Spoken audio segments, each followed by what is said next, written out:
Hi, this is Tim of the 1916 Company. Welcome and thanks for logging on. If you love this watch, email me, Team Mosso at the1916company.com for purchase pricing and availability questions concerning this watch.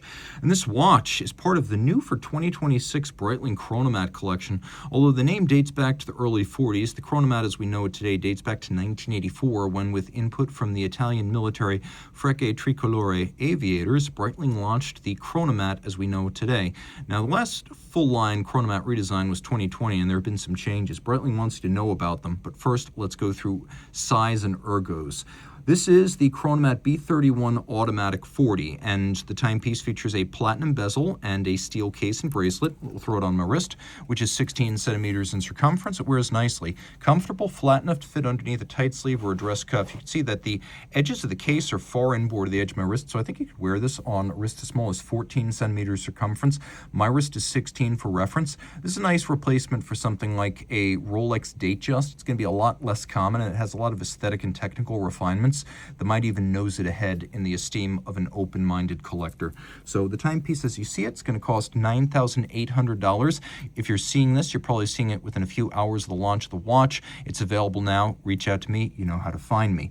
The timepiece is going to be a little bit different than the Chronomats that have come previous, so let's go through all of it.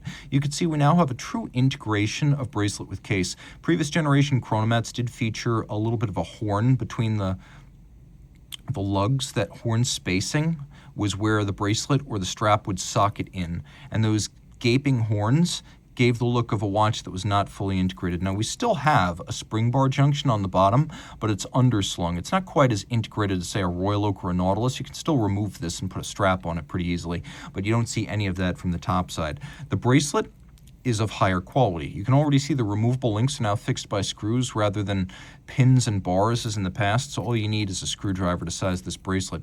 You can see one of the new features. We have these sliding micro adjustments that are built in, and so you basically push one link and then you slide it in or out. There's one on each side. Each one is a 2mm adjustable increment, so you can deploy both, one or neither, to fine-tune the fit. The clasp also looks a lot more upscale in as much as it looks like something developed and built specifically for Breitling rather than an off-the-shelf part. It's a double fold with a twin trigger release, so it's very secure. You have to press both triggers to release it. Ergos are better than on previous generations of the Chronomat, and a lot of that's just down to the sizing, which is 40 millimeters in diameter. It's only 11.2 millimeters thick, and then just 43.4 lug-to-lug, which is kind of extraordinary in terms of a men's watch. This is an easy watch to wear. We'll take a quick look now at the crown, which has a shallower guard profile. That has been reduced compared to previous versions of the Chronomat, though we still have the iconic onion-style screw-down crown. It's a 200-meter watch. You can see there's no shortage of luminescence. We've got the distinctive heritage element from Breitling, which is the hammerhead-style luminescent index. We do have a unidirectional rotating 120-click dive bezel, easy to line up with the minute hand for timing your dive or whatever you need to time. Note that the chronograph's seconds hand is visible in the dark. That's important if you are going to dive at night or beyond ambient light. It's good to know whether your dive timer is running.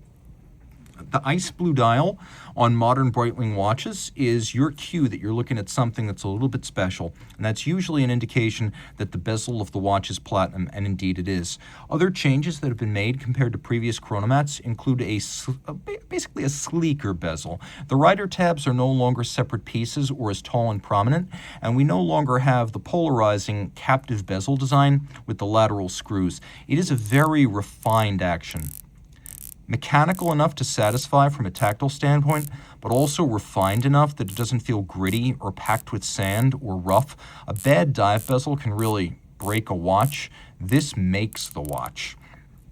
Other features worth mentioning, we have a reprofiled counterweight to the center seconds hand, a lovely ice blue sunburst metallic with a track outboard, and they do get the important things right. Take a look at that 5 on the bezel. Now take a look at that 5 on the dial. Now take a look at that 5 on the date disc. it's the same font. That's very important, but a lot of brands don't get that right. Take a look at the indices. You can see they're actually curved and ramped, so they look perfectly straight from head on, but they're actually quite sophisticated in their profiling. Also, taking a look at the case back, this is the B31, which is a long-legged in-house caliber with a 78-hour power reserve, a 5-position adjustment. The movement is a Swiss-certified chronometer. It's free-sprung for precision of adjustment, but also for durability against shock, and it uses a free-sprung balance design with recessed timing bolts for aerodynamic optimization, because at the beat rate of 28,800 vibrations per hour times 24 hours times 365 days a year, aerodynamics can actually come into play. So this gives you precision of adjustment, shock resistance, and even a little bit of an accommodation to reduce the impact of aerodynamic drag. 5-position adjusted, chronometer certified, 26 joule movement, properly sized for this case back. Again, a 78-hour power reserve. And then it features a hacking seconds function, as well as a quick set for the date. And the quick set date is fairly high geared, so it jumps quickly and with alacrity, so it's easy to set. You don't have to wheel and wheel and wheel to get where you're going. There is a lot to love with this watch, from the extended power reserve, the handsome aesthetics, the platinum bezel, the durability of steel, the water resistance, the micro adjust, the premium clasp, and the fact that almost any wrist, even some female wrists, will be able to wear this. This is a watch that is a jack of all trades and a master of them as well. So if you love it, it's brand new for 2026.